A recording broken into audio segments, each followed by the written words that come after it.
With minutes, you've all been emailed or mailed the minutes. Are there any additions or corrections? Move approval. Second then. A motion and a second. You seconded, Paula? I seconded it. Motion. All right. Any discussion? All in favor, say aye. Aye. Opposed? Also, you should have in front of you the expenses. That report for this month. Second. Any discussion? All in favor, say aye. Aye. Opposed? All right. Point of information, one of our members asked that we invite our new economic director to our meeting, and she will appear before us next in February. Okay, under old business, we have the subcommittee final reports, other boards, agencies. Okay, I'll let give the report. Our committee has wrapped up our duties and prepared a final report, which we've submitted. I want to thank T.J. Thornberry and Kevin Russell for serving on the committee as faithful members beginning to end. Our committee met a total of 9 times. We met with representatives from 8 different organizations, and we provided a citizen input opportunity at each of our meetings. We did have 3 folks that attended. So based on the interviews and responses that we got, here are the recommendations that we have for your consideration. We did make, Rob, we did make specific changes, but certainly this is up for you to take a look at if subsequently approved. Our first one was to amend Article 2, Section 2.2G, or 1, as follows. The people of Charlotte County shall have the right to initiate county ordinances in order to establish new ordinances and to amend or repeal existing ordinances upon petition by a number of electors equal to, currently it reads 10, and our proposal is to change it to 7% of the number of electors qualified to vote in the county as a whole in the last preceding general election. Here is some of the rationale that we have on why to make the change. You've heard part of it when the charter started in '86. 10% of the elected voters represent 5,279 petitions required. With the increase to 10% in 2014, that number is 12,003. One of the documents that our commission got when we started was a review of what the other charter counties in the state of Florida do now on a variety of topics. On this particular situation, percentages required to make a change range from 4% to 30%. 30% was one county, Wauchula, which is very small.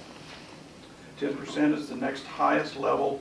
The most common percentage that was used in 7 other charter counties use this rate is 7%, and that's how we came to it. Second, amend Article 2, Section 2.2H to include the following sentence. The ordinance shall provide the terms of the Board of Advisors and for the responsibilities of the Board of Advisors to request such services and facilities as deemed necessary to serve the residents of the MSTU or MSBU. That's the existing language.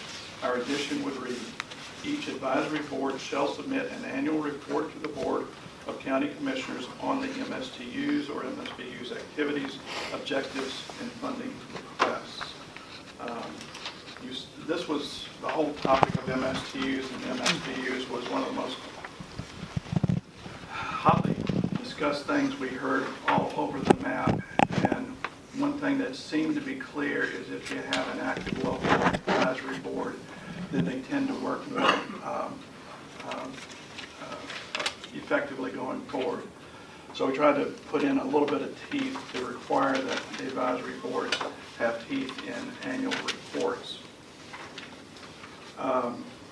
There was a second change that's related to MSTUs, MSBUs, and this is the last sentence of Article 2, Section 2.2H, shall be amended as follows. We couldn't really figure out the rationale why it was there to begin with. Board of County Commissioners may abolish a Board of Advisors after a public hearing. We proposed the sentence in there because the rest of it reads, "And upon abolition of the Board of Advisors, no new petition for the creation of a Board of Advisors shall be considered for a period of 2 years." Yeah, well, it goes the reason if the Board of Advisors is appropriate, why wait 2 years before you appoint a new board?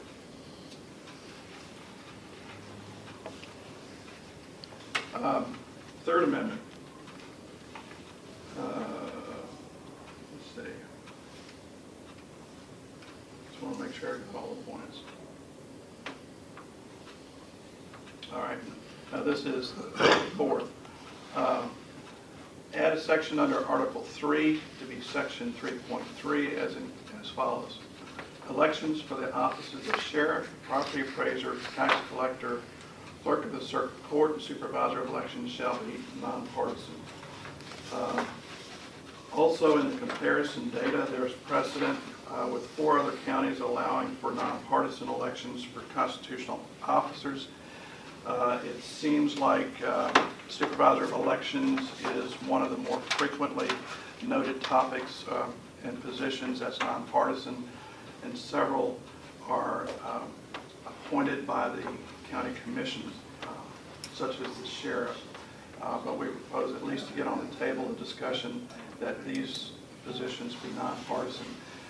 In the discussion with the people that came to us about Board of County Commissioners, they were not interested at all in those races being nonpartisan, but the other ones, there was a fair amount of support. There were a few other recommendations that don't necessarily rise to the level of a charter change, and these are in our final report, but in regards to Article 2, Section 2.2.J, debt policy, and K, reserve policy, there was a recommendation that the Board of County Commissioners should review the, quote, best practices issued by the Government Financial Officers Association when developing the county's budget, financial reserves, and setting debt limits, which they may already do. And then we had several recommendations of changes that were to change typographical errors in a current charter. And that's in our final report.